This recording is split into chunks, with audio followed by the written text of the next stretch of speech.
LDC public school के बच्चों, नमस्ते। दिवाली आने वाली है। आप सब जानते हैं कि दिवाली हम क्यों मनाते हैं, पर क्या आप जानते हैं कि हम धनतेरस क्यों मनाते हैं?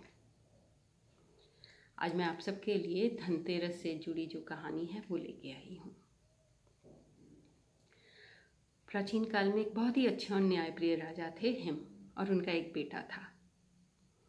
ज्योतिष और नक्षत्रों के हिसाब से पंडितों ने राजा को बताया कि राजकुमार की शादी के चौथे दिन सांप के काटने से राजकुमार की मृत्यु हो जाएगी। राजकुमार को बहुत चिंता हो गई। शादी तो करनी पड़ेगी, वंश कैसे चलेगा नहीं तो। मंत्रियों से सलाह मशवरा किया, ज्ञानियों को बुला के सुझाव लिया, और सुझाव के हिसाब से उन्होंने भाग्यशाली राजकुमारियां ढूंढनी शुरू कर दी। बहुत सी राजकुमारियां मिली, लेकिन राजकुमार की मृत्यु की बात सुनकर मना कर देती थी। राजा परेशान, अब क्या करें? राजकुमार 16 साल के हो चले हैं, शादी तो करनी है। बहुत ढूंढने पर उन्हें एक राजकुमारी मिली जो राजकुमार से शादी करने के लिए तैयार हो गई। राजकुमार और राजकुमारी की शादी बहुत धूमधाम से हुई। शादी के बाद चौथा दिन आया।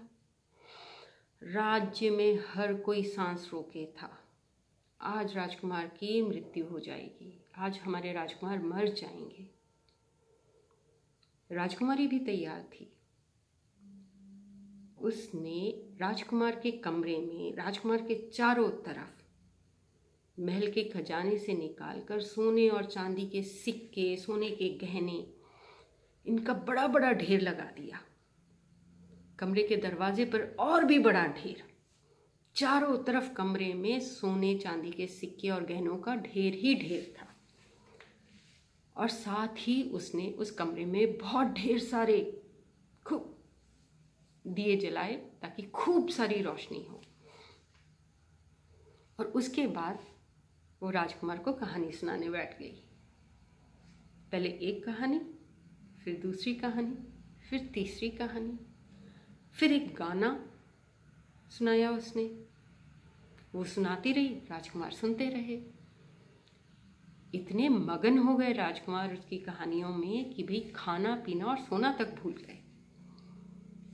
उनकी पत्नी की आवाज़ इतनी मधुर थी, कहानी सुनाने का ढंग इतना प्यारा था। राजकुमारी भी यही चाहती थी कि राजकुमार सोए ना। निश्चित समय पर यमराज सांप का रूप धारण करके राजकुमार को लेने आए। एक बड़ा फन और काला डरावना सांप, देखें तो देखते ही मर जाए कोई भी। जब यमराज राजकुमार के कमरे के दरवाजे पे पहुंचे तो ये क्या, मेरी आंखें, इतनी रोशनी, ये क्या है? उनकी आंखें सोने की चमक से चुंधिया गई थी। कुछ क्षण तो वो देख ही ना पाए। पर इतनी देर में राजकुमार की मधुर आवाज उनके कानों में पड़नी शुरू हो गई। जब कुछ क्षण बाद यमराज की आंखें ठीक हुई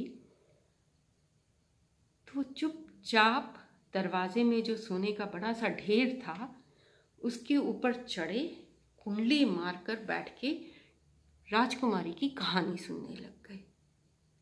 राजकुमारी की आवाज़ इतनी प्यारी थी, कहानी सुनाने का ढंग इतना प्यारा था कि 2 सेकंड में यमराज जो है उसमें खो गए। राजकुमारी कहानी सुना रही है और राजकुमार और यमराज दोनों कहानी सुन रहे हैं मगन होके। एक कहानी, फिर 2 कहानी, फिर उस कहानी में से निकला गाना, फिर उसमें से एक कहानी, फिर उससे जुड़ी दूसरी कहानी। कब दिन बीता, कब रात बीती और कब अगले दिन का सवेरा हुआ, पता ही नहीं चला। राजकुमार को ले जाने की घड़ी निकल चुकी थी। यमराज अब राजकुमार को अपने साथ नहीं ले जा सकते थे, तो खाली हाथ यमलोक लौट गए।